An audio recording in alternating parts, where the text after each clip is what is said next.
വല്ലാത്തൊരു ജീവിതം തന്നെ അല്ലേ? ഗൗതമിൻ്റെ ചോദ്യത്തിൽ ഒരു ദയനീയതയുണ്ടായിരുന്നു. നന്ദനൊന്നും മനസ്സിലാകാത്ത തരത്തിൽ ഗൗതമിനെ ഒന്ന് നോക്കി.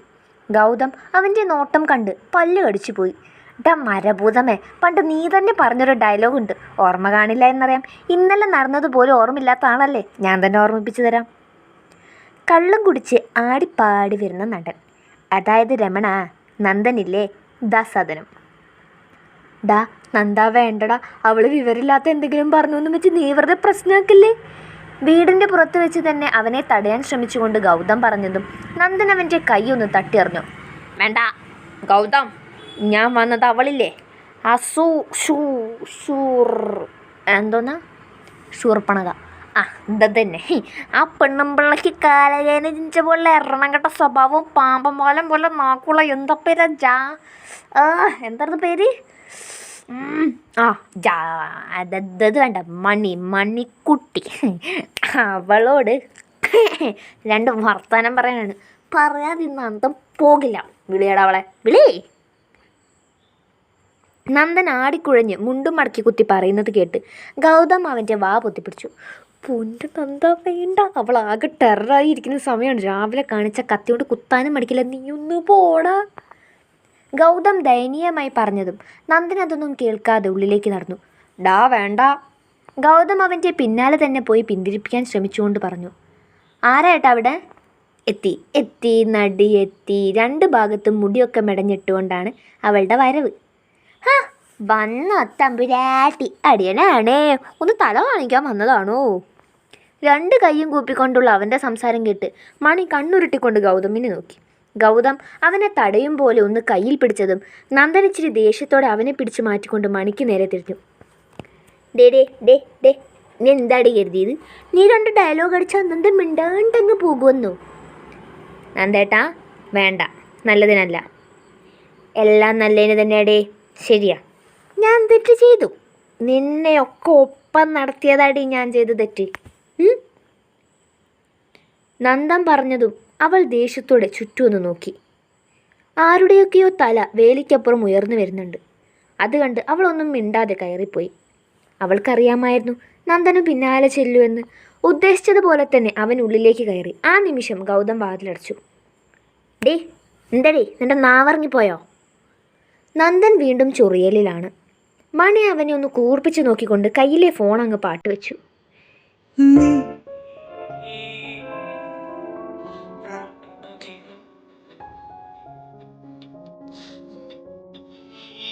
ബാക്കി കേട്ടില്ല. അതിനു മുന്നേ ഫോൺ ചിഹ്നം ഭിന്നം. മണിക്ക് വലിയ കൂസലില്ല. എറിഞ്ഞത് നന്ദൻ. ആരുടെ ഫോൺ? ഗൗതമിൻ്റെ. പിന്നെ കുട്ടിക്ക് കൂസൽ വേണോ? എന്തെങ്കിലും പറയുമ്പോഴേക്കും മറ്റവളുടെ പേര് പറഞ്ഞാലുണ്ടല്ലോ. അതായിരുന്നില്ലേ നിങ്ങളുടെ കാമുകി നിങ്ങളെ തേച്ച് ഓടിയത് കൊണ്ട് അവൾ രക്ഷപ്പെട്ടു. അല്ലെങ്കിൽ ഏത് കാലം ഈ കള്ളും മണത്ത് കഴിയേണ്ടി വന്നേനെ. മണിയും വിട്ടുകൊടുത്തില്ല. ഗൗതം ഒന്ന് ചെവി പൊത്തി. ഒന്നുകിൽ കീർത്തനം, അല്ലെങ്കിൽ അനിയത്തിയുടെ കവിള് പുകയുന്നത് കേൾക്കേണ്ടി വരും.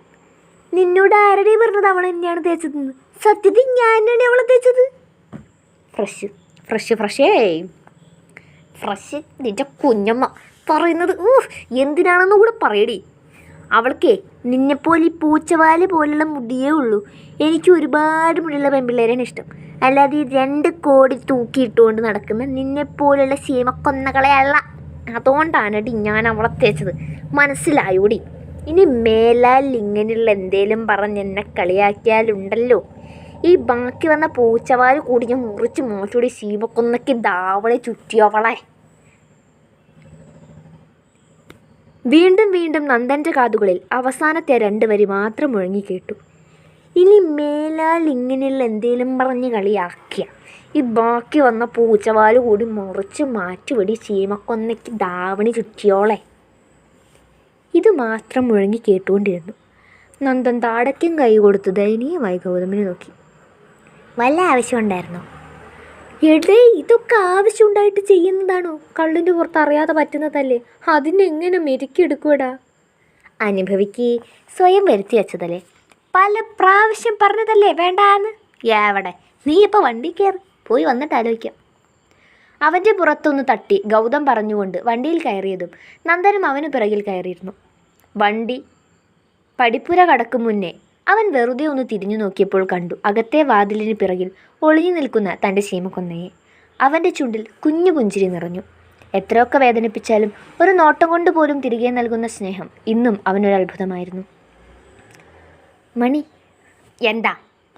പാലും വാങ്ങി വയലിലൂടെ വീട്ടിലേക്ക് നടക്കുന്ന മണിക്ക് പിറകെ കൂടിയതാണ് നന്ദൻ. ഇടയ്ക്കിടെയുള്ള വിളിയിൽ ഒരു മയവും ഇല്ലായിരുന്നു അവളുടെ മറുപടിക്ക്. അത് ഞാൻ സോറി. വരവ് വെച്ചു. ഇച്ചിരി പിണക്കത്തോടെ തന്നെ അവൾ വീട്ടിലേക്ക് കയറി. നന്ദന് ശരിക്കും ദേഷ്യം വന്നു തുടങ്ങിയിരുന്നു. ഒരു മനുഷ്യനെ താഴ്ന്നു കൊടുക്കുന്നതിനും പരിധി കാണും. അവൾ ഉള്ളിലേക്ക് കയറിപ്പോകുന്നത് കണ്ട് അവൻ ഉമ്മറത്ത് മുത്തശ്ശിക്കൊപ്പം ഇരിപ്പുറപ്പിച്ചു. മുത്തശ്ശി അവനെ നോക്കി കളിയാക്കലോടെ ചിരിക്കുന്നുണ്ട്. ദേ മുത്തശ്ശി, അല്ലേ തന്നെ എല്ലാം പോയെന്ന അവസ്ഥയിലാണ്. അതിനിടെ അസ്ഥാനത്ത് കയറിലെ ഇളിയുണ്ടല്ലോ. ശരിക്കും ദേഷ്യം വരുന്നുണ്ട്. അവൾ ആരാണെന്ന് അവളുടെ വിചാരം? ഇത്രയ്ക്ക് ചാടയിടാൻ ചാടത്തണ്ടി. അവൻ പറഞ്ഞ് അവസാനിപ്പിച്ചതും കാണുന്നത് ചായ ഗ്ലാസും പിടിച്ചു നിൽക്കുന്ന മണിയെ. അവനൊന്ന് ഞെട്ടി. അവൾ അവനൊന്ന് തറപ്പിച്ചു നോക്കിക്കൊണ്ട് കൊണ്ടുവന്ന ഗ്ലാസും പിടിച്ച് ഉള്ളിലേക്ക് കയറിപ്പോയി. അതുകൂടി കണ്ടതോടെ മുത്തശ്ശി വീണ്ടും പൊട്ടിച്ചിരിക്കാൻ തുടങ്ങി. ദേ, ഇമ്മാതിരി ചെയ്ത്ത് ചെയ്യരുത്. അവൾ വന്ന കാര്യം എന്നോടൊന്ന് പറഞ്ഞുകൂടായിരുന്നോ? കൊച്ചുമോൻ്റെ ജീവിതം തകർത്തിരിക്കുന്നത് കണ്ടില്ലേ? വെറുതെ അല്ല ചെറുപ്രായത്തിൽ തന്നെ പല്ലു പോയത്. അവൻ എഴുന്നേറ്റ് ഉള്ളിലേക്ക് നടക്കുന്നതിനിടയിൽ വിളിച്ചു പറഞ്ഞു. ഈ പിണക്കമൊക്കെ മാറ്റാൻ നിനക്ക് പറ്റുമല്ലോടാ. കാരണം നീ നിൻ്റെ അച്ചാച്ചൻ്റെ പേരക്കുട്ടിയല്ലേ. ഒരു പൊട്ടിച്ചിരിയോടൊപ്പമുള്ള അവരുടെ വാക്കുകൾ കേട്ട് നന്ദൻ്റെ ചുണ്ടിൽ ചെറിയ രീതിയിലൊരു പുഞ്ചിരി നിറഞ്ഞു. മണിയേ, ഒരു ചായ താടി. അടുക്കളയിലേക്ക് കയറുന്നതിനിടയിൽ അവനൊരു ടെസ്റ്റ് എന്ന നിലയിൽ വിളിച്ചു പറഞ്ഞു. അവളിൽ നിന്നും യാതൊരു പ്രതികരണവും ഉണ്ടായില്ല. അവൾ തിരിഞ്ഞു നിന്നുകൊണ്ട് എന്തോ ചെയ്യുകയാണ്. അവൻ മെല്ലെ അവളുടെ അരികിലേക്ക് ചെന്ന് അവളുടെ പിറകിൽ നിന്നു. അവളത് അറിഞ്ഞുവെങ്കിലും മുഖവും കയറ്റി അവളുടെ ജോലി തുടർന്നു. മണിയേ. അവൻ അവളെ വട്ടം പിടിക്കാൻ നിന്നതും അവൾ മനഃപൂർവ്വം അവൻ്റെ കൈ തട്ടിമാറ്റി. മണിയല്ല, ജാടത്തിൻ്റെ, അങ്ങനെ വിളിച്ചാൽ മതി. അവളെ വിട്ടുകൊടുക്കാതെ അതും പറഞ്ഞുകൊണ്ട് അവനിൽ നിന്നും പിടഞ്ഞു മാറി പോകാൻ നിന്നതും അവൻ അവളെ ഒന്ന് ചേർത്ത് പിടിച്ചുകൊണ്ട് റാക്കിലേക്ക് ചേർത്ത് നിർത്തി. ആദ്യം അവളൊന്ന് പിടഞ്ഞുവെങ്കിലും അവനിൽ നിന്നും ഒരടി അനങ്ങാൻ കൂടി കഴിയില്ല എന്ന് മനസ്സിലാക്കിക്കൊണ്ട് അവനെ ഒന്ന് നോക്കുക പോലും ചെയ്യാതെ തല താഴ്ത്തിക്കൊണ്ട് നിന്നു. മണിയേ. ഡി മണിക്കുട്ടിയെ. വേണ്ട. അവളുടെ ശബ്ദത്തിലൊരു സങ്കടം കൂടി കലർന്നിരുന്നു. അതറിഞ്ഞു എന്ന പോലെ അവൻ ചെറുചിരിയോടെ അവളുടെ മുഖം താടിത്തുമ്പിൽ പിടിച്ചുയർത്തിയതും ആ കണ്ണുകളിൽ ഒരു കുഞ്ഞു സങ്കടം മൂടിയിരുന്നു. എന്നതാടി? ഒന്നുമില്ലാന്ന് പറഞ്ഞില്ലേ? അതിന് നീ എന്തിനാ ദേഷ്യപ്പെടുന്നത്? അപ്പം നിങ്ങൾക്ക് മാത്രം ദേഷ്യം കാണിക്കാൻ പാടുള്ളൂ, ഞാനും കാണിക്കും. അവൾ വീറോടെ പറയുന്നത് കേട്ട് അവൻ അതിനൊരു പ്രതികരണം കൊടുക്കാതെ അവളുടെ മുഖം നെഞ്ചിൽ ചേർത്ത് വെച്ചു. അവൾ പരമാവധി കുതറാൻ നോക്കിയെങ്കിലും അവൻ്റെ ബലത്തിന് മുന്നിൽ അവൾ ഒന്നുമല്ലാതായി മാറുകയായിരുന്നു. ദേഷ്യം കാണിച്ചോ? പക്ഷേ ആ നിമിഷം സങ്കടങ്ങളെല്ലാം തീരണം, എന്നോട് മിണ്ടണം. അങ്ങനെയാണേൽ എത്ര വേണേലും കാണിച്ചോ. അവൻ കുസൃതിയോടെ പറയുന്നത് കേട്ട് അവൾ അവളുടെ പല്ലുകൾ അവൻ്റെ നെഞ്ചിൽ തന്നെ അമർത്തി. സങ്കടവും ദേഷ്യവും എല്ലാം അടങ്ങിയിരുന്നു എന്ന് പോലും അവന് തോന്നി. ഞാൻ ഇന്ന് വരെ പറഞ്ഞിട്ടുണ്ടോ നന്നേട്ടാ നിങ്ങളോട് കുടിക്കരുത് എന്ന്? അവൾ സങ്കടത്തോടെ ചോദിക്കുന്നത് കേട്ട് അവൻ അവളുടെ മുഖം പിടിച്ചുയർത്തി. അവളുടെ കണ്ണുകളിൽ സങ്കടമേറിയിരുന്നു. ഇല്ല, ഞാൻ പറഞ്ഞിട്ടില്ല. കാരണം എന്താണെന്നറിയാവോ? നന്ദേട്ടൻ എന്നെ എത്രമാത്രം സ്നേഹിക്കുന്നുണ്ടെന്ന് ഞാൻ മനസ്സിലാക്കുന്ന അപ്പോഴാ. പക്ഷേ ഇനി വേണ്ട നന്ദേട്ടാ, എനിക്ക് നല്ലോണം പേടി തോന്നുന്നുണ്ട്. മദ്യം ഉള്ളിൽ ചെല്ലുമ്പോൾ നന്ദേട്ടൻ എന്നെ മറക്കും പോലെ തോന്നുന്നു. വേണ്ട, ഇനി കുടിക്കരുത് പ്ലീസ്. അവളൊരു തേങ്ങലോടെ പറഞ്ഞു. അവനൊരു ഉത്തരം നൽകാൻ പോലും കഴിയാതെയായി. എനിക്ക് കുടിക്കില്ല എന്നൊരു ഉത്തരമേ വേണ്ടൂ, പ്ലീസ്. മണി, ശ്രമിക്കാമെന്ന് പറയാനേ എന്നെക്കൊണ്ട് ഇപ്പോൾ കഴിയൂ, അല്ലാതെ എപ്പോഴും ഇല്ലല്ലോടി. അവൻ്റെ സംസാരത്തിൽ എന്തോ ഒരു കെഞ്ചൽ കൂടി കലർന്നു. അവൾ കൈയെത്തിച്ച് അവൻ്റെ കവിളിൽ ചെറുതിലെ ഒന്നടിച്ചു. അവൻ ഞെട്ടിക്കൊണ്ട് അവളെ നോക്കിയ നിമിഷം അവളുടെ ചുണ്ടുകൾ അവൻ്റെ കവിളിൽ പതിഞ്ഞു. അവനൊന്നും മനസ്സിലായില്ല. പക്ഷേ അടുത്ത നിമിഷം അവളുടെ ചുണ്ടിൽ പുച്ഛം നിറഞ്ഞൊരു ചിരി കൂടി തെളിഞ്ഞു. ഈ നിമിഷം നന്ദേട്ടന് തോന്നുന്ന അതേ ഫീലാണ് എനിക്കും തോന്നിയത്. ശ്രമം എന്നൊരു വാക്ക് കേട്ടപ്പോൾ സന്തോഷം തോന്നിയെങ്കിലും അടുത്ത നിമിഷം സങ്കടം തോന്നി നന്ദേട്ടാ. ഞാൻ നിർബന്ധിക്കുന്നില്ല, പക്ഷേ ഇനി കള്ളും കുടിച്ച് എൻ്റെ മുന്നിലേക്ക് വന്ന ഒരു ഫോണെങ്കിലും ചെയ്താൽ എൻ്റെ സ്വഭാവം ഇതായിരിക്കില്ല. അതിന് സമ്മതമാണോ? അവളുടെ ചോദ്യം കേട്ട് അവനൊന്ന് ഞെട്ടി. അങ്ങനെയാണെങ്കിൽ ഇനി ഈ ജന്മം രാത്രി അവളുടെ അടുത്തേക്ക് ചെല്ലാൻ കഴിയില്ല. പക പോക്കുകയാണല്ലേടേ. നന്ദൻ പല്ല് കടിച്ചുകൊണ്ട് അവളെ നോക്കി. അതാ പറഞ്ഞത് നിങ്ങളെ കൊണ്ട് പറ്റില്ല എന്ന്. അതുകൊണ്ട് തന്നെ എന്നോട് മിണ്ടാനും വരണ്ട. അവൾ തിരിയാൻ നിന്നതും അവൻ വീണ്ടും അവളെ തിരിച്ചു നിർത്തി. ഒന്ന് കണ്ണടച്ച് നിശ്വസിച്ചു. ഓക്കെ, ഞാൻ സമ്മതിച്ചു. ഇനി അതിൻ്റെ പേര് പിണങ്ങണ്ട. അവൻ പലതും തീരുമാനിച്ചുറപ്പിച്ച മട്ടെ പറയുന്നത് കേട്ടപ്പോഴാണ് അവൾക്കും ഒരു സമാധാനം വന്നത്. അവൻ അവളെ ഒന്ന് ചേർത്ത് നിർത്താൻ ഒരുങ്ങിയതും അവൾ പെട്ടെന്ന് എന്തോ ഓർത്ത മട്ടെ അവൻ്റെ നെഞ്ചിൽ കൈവച്ച് തടഞ്ഞു. ആദ്യം എൻ്റെ മുടി എങ്ങനെയാണെന്ന് പറ, എന്നിട്ട് മതി കെട്ടിപ്പിടുത്തൊക്കെ. അവൾ കുറുമ്പോടെ പറയുന്നത് കേട്ട് അവൻ പൊട്ടി വന്ന ചിരി കടിച്ചു പിടിച്ചു. നീ അതിതുവരെ വിട്ടില്ലേ? ഇല്ല, വിട്ടില്ല. നോക്ക്, എൻ്റെ മുടിക്ക് ഇത്രയും കട്ടിയില്ലേ, ഭംഗിയില്ലേ. പിന്നെന്തിനാ പൂച്ചപാല എന്നൊക്കെ പറഞ്ഞത്? പറ, എൻ്റെ മുടി പൂച്ചപാലാണോ? പറ. അവൾ അവനെ ഇടിച്ചുകൊണ്ട് ചോദിച്ചതും അവനൊരു പൊട്ടിച്ചിരിയോടെ അവളെ പിടിച്ചു വെച്ചു. ചിരിക്കാതെ പറയാൻ, എന്നെ കാണാൻ ഭംഗിയില്ലേ? സീമക്കൊന്നെ പോലെയാണോ? ആ പഴയ മുകളിനേക്കാളും ഭംഗിയില്ലേ?